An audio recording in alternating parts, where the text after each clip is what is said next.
Welcome to Explore Coding. This is Shanti Niti. We will try to understand the difference between int, float and double data types in this video. The range of the int, float and double data types are given in the table here. According to the table, this value is the maximum possible value of an int data type, and this value is the maximum possible value of float data type, and this value is the maximum possible value of double data type. So let's try to print these values. Cout A and L, Cout B and L,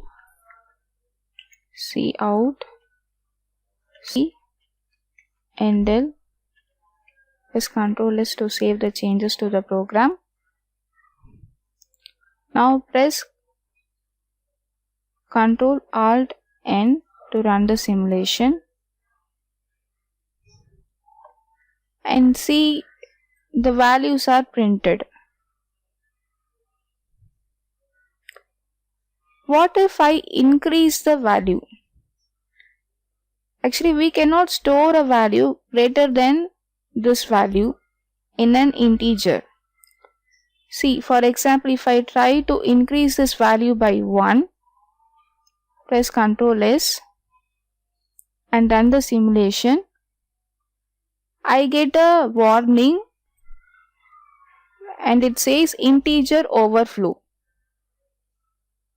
And it says this is the maximum possible value of an integer. If you try to store a value greater than this value, then we will get a warning. Okay. Here also, if you try to increase the value of a float,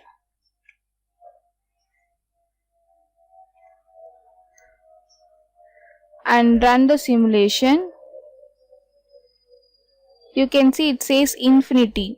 The value is not printing. Instead of the value of the variable b, infinity is being printed because